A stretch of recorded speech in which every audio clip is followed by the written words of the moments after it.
let's go back out to the phone lines and welcome Dave calling in from Arizona. Hi, Dave. Thanks for your call. And you are also on with Steve Quayle. Yeah, thanks for taking my call. I had a few questions, but since we're short on time, I just wanted to stick to one issue.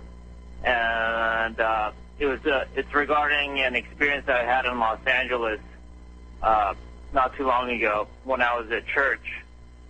And what happened was I was sitting there during the service, and there was an LAPD officer that walked in in full uniform and his gun.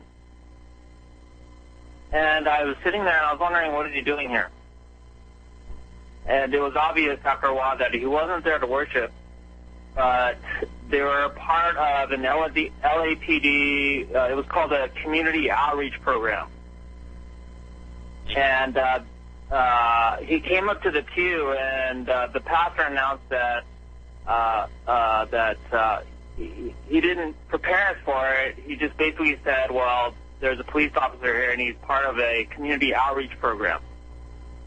And another thing that I noticed was that this LAPD officer was taking notes. I was sitting right behind him. He was taking notes. I didn't see what he was writing, but I noticed that he was taking notes. Well, let me ask you something. Was he taking notes on what the pastor was saying, or was he taking notes on the actions and behaviors of people in the congregation? Well, I was trying to look at what he was writing, but I couldn't see. I was just assuming that he wasn't taking theological notes because he wasn't there as part of worship. He was there as part of a... Okay, let me throw this back to Steve, because, Steve, we know that a lot of the police departments, particularly L.A., New York, and Chicago, their police departments are almost totally federalized now. What do you make of what Dave is saying? Well, I think what he's seeing is the implementation of total information awareness. I would guess the police officer is making note of exits. He's making note of rooms. He's making note of congregation. I believe that he was probably given a dossier or will be given a dossier on every member of every church. I want to share something, and I think the caller is very astute. God bless you. The thing that's interesting is that I know this is going to sound harsh, but these people see Christians as enemies, even the ones that will roll over. I believe that you will see America's churches chained and everyone in the churches burned alive.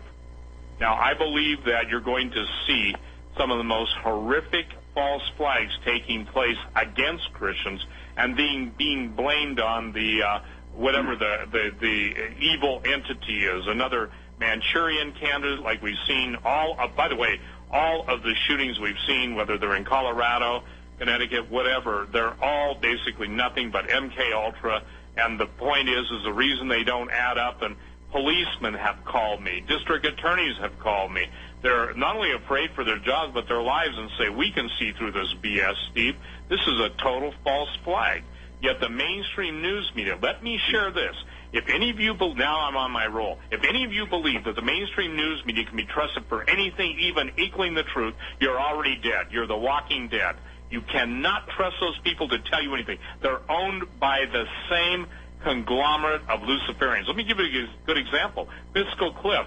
One day it's used, the first day it appears 98,000 times. Within a week time, there's 9.8 million of it, and it doesn't matter if you're looking to any of the different stations or networks, they're all using the same words, the same script. It is designed as a psychological operation, and I get it all the time, Dave, and it makes me just want to basically go someplace where there's no people.